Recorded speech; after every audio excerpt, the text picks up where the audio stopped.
Let's get back now to the studio here in Westminster. I'm joined by our political editor, Chris Hope. He's been at that conference over the way. I understand you've got a major breaking news line for us on the subject of these digital IDs. Well, I think worrying for critics, Martin, is a sparsely attended afternoon session, but the key speaker was Darren Jones. He's the Whitehall enforcer for the Prime Minister, the Chief Secretary, the Prime Minister. His job, frankly, is to knit all together this public reform, make it work for the country. He said this, the final thing he said in this session just now, he thinks that these ID cards will become the bedrock of the modern state. These ID cards have been sold to us as a way to tackle illegal migration. But he's given away something here which is alarming, I think, to critics. He says here, he tells us Global Progress Action Conference, and I was there, made a note. He says this, if we get this digital ID system working and the public being with us, that will be the bedrock of the modern state and will allow for really quite exciting public service reform in the future. This will go a lot further than just tackling illegal migration, but it could be all sorts of other services.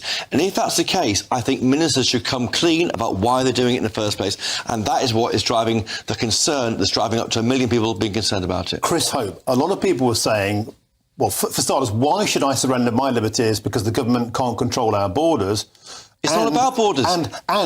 And they said it's not about the borders, it's about social control. Hey, presto, the very next day, Darren Jones has come out and basically said the bedrock of the state, that means it can be used to access anything. We don't know in lockdowns, pubs, football, the church. We don't know what he means, but it is worrying when they say that. It might be good things. It could be access to benefits, access to getting a new driving licence. It could be one way of doing all the things you want from the state that we pay our taxes for. But if that's the case, say that. But they've gone into it with a way to tackle illegal migration. And it looks to me it's a lot more than that, and it's been given away today at this event I've been to. That is a worry and needs to be addressed by ministers in coming days. Well, that's a major breaking line there. It seems that the tentacles of the digital ID scheme are growing by the moment. Thank you, Chris. I know you're in that session. You've ran straight from there to be back with us here. That's why you're slightly got a slight sheen on you there. Chris, you ran back to give us that breaking news line. Thank you very, very much. Stick with us, please. So I'm now joined by the Labour MP for Darlington, and that's Lola McAvoy. Lola, welcome to the show. A pleasure to have your company. I don't know if you overheard that last breaking news line there, but it seems that Darren Jones has let the cat out of the bag. This isn't about actually clamping down on immigration as the first and foremost purpose. It's about creating the bedrock of a new state. A lot of people thought it was that, and it seems that is the case. So I think we need to be really clear here that this is really good.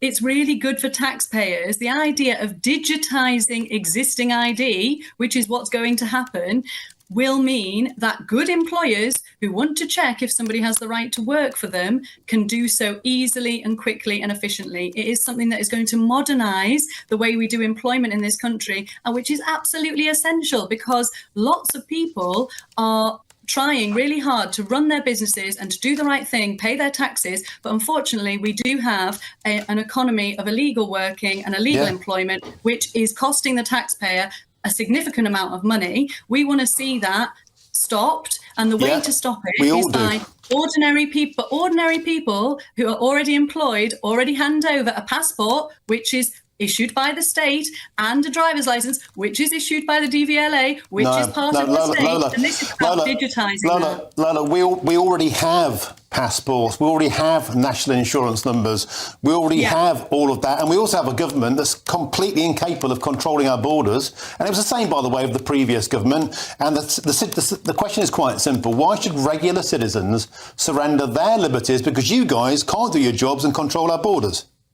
I don't see it as a surrendering of liberties to digitise an existing form of ID. So the petition that you mentioned earlier in your piece was about stopping digital ID cards. We're not bringing in ID cards. This is about a digitised form of identification with a photo. Semantics. Because it's not actually semantics. It's semantics. You know full well it's semantics. It's not. The fact is, if you... Sorry, can I just say one thing on this? The national insurance point is really important. You mentioned national insurance numbers. They are a problem at the moment because they're easy to share. So if you have a central point of digital ID, which is stored on your smartphone that you have to display and provide when you apply for a job to prove you have the right to work, that will massively add productivity and will also benefit employers. So it's a good thing. In terms of for me, I feel like my generation, we're online. 93% of this country have got a smartphone. We're already giving our data away to other companies who know more about me than the government does. Yeah, but the difference is that, Lola, if I may interject, the difference there is that we've seen governments in the past simply overreaching too far and clamping down liberties. And by the way, Sir Keir Starmer wanted more of that. He wanted harder lockdowns, he wanted them sooner, and he wanted them to be longer. And the digital idea has been a Labour idea for over 20 years, and now it's the authoritarian left that are imposing this. The same people, by the way, who complain like Billy O about voter ID, but now everybody has to have an ID, and Darren Jones, we believe there, has let the cat out of the bag. This isn't about controlling immigration, it's about controlling the access to all services for every British citizen. Be honest. This isn't about controlling immigration, it's about controlling the population. You mentioned COVID and lockdowns, right? Since COVID and the pandemic, our economy has not bounced back in terms of productivity, and we are all paying the price for that. The productivity of the economy needs to be streamlined, and that has to be through modernising the way that we have our public services. So when we're talking about the NHS app, which I use and is really good, we are also talking separately about the HMRC app and the HMRC logins. These things will be two separate ways for people like my generation who are already online and use tech for their everyday lives to be able to access things quicker. It's about efficiency, productivity, but it's also about clamping down on tax fraud. That's what it is here. We need people to pay their taxes. Lola, I totally agree with that, and we need people to not get into the country in the first place, and we're completely failing at that. Lola, I've got my political editor, Chris Hope, here. He has a question for you. Lola, I'm just concerned or confused about what this policy is for. Is it to tackle illegal migration, or is it something more than that? Is it the bedrock of society or the modern state, as we're told by Darren Jones moments ago? If that's the case, what about old people who aren't online, who are 4 million or so can't use the internet, 2.5 million who aren't online at all, don't have a smartphone that we have because we're younger? How will they be left behind by this new way of accessing services? How is it fair on them? And why not say it's that? It's a new number to give you access to all these state services rather than make out it's only about tackling illegal migration. So I know that the point on the digitised ID that that the Prime Minister mentioned today is going to be out for consultation. That's about the right to work.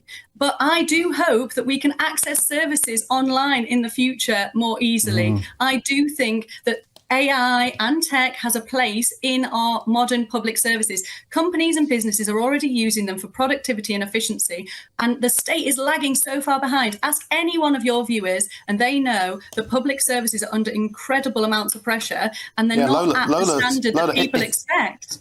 If I may again, if I may just pressure on that point, Lola McAvoy, I think you just also there concur with what Darren Jones is saying.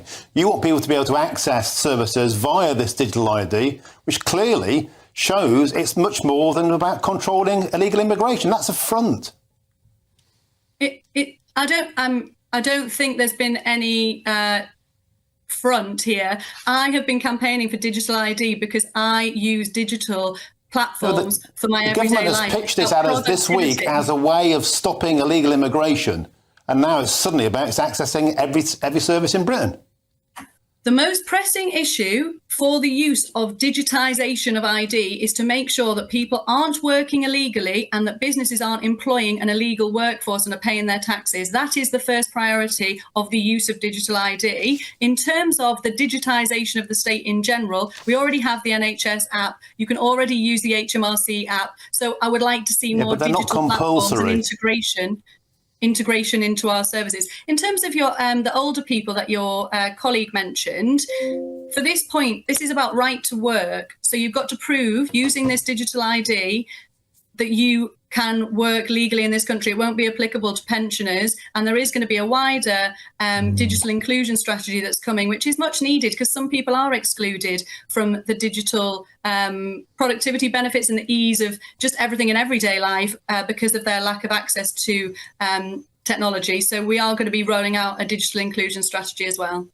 Laura, could I quickly ask you before you go, Lola? So we've had a petition now that's surpassed the 1 million mark. I'm hearing lots of rumbling from a lot of organisations that took to the streets to march against COVID lockdowns and planning to do the same again. Do you think this could turn out to be Sir Keir Starmer's poll tax moment? No, I don't. And I would say the petition is about the introduction of digital ID cards. We are not introducing digital ID cards. I believe in the lockdowns. I think they save people's lives. I was working as a trade union organiser at the time, and I was talking to my members who were in care homes, who didn't have the PPE, and those lockdowns saved those workers' lives. Many people died in COVID, and it was mishandled by the last government. And I would like to see us be able to move on from the scarring of COVID, whether it's from mental health and the impact that's having, or whether it is from the pressure on public services that we have seen. I do think the economy is suffered as a result of that, and we want to see innovation and technology play a role to improve people's lives. That is what we are here to do as a Labour government. Okay, we're going to leave it there. Thanks for joining us and being so forthright. I sincerely appreciate your company today. Thank you, Lola McAvoy. Thank you. That's the Labour MP for Darlington. Thanks for your time. Well, at GB News, we'd love to hear what you think. Every day we're running our poll of the day. And today, of course, there's only one question. Are digital IDs an attack on your freedom?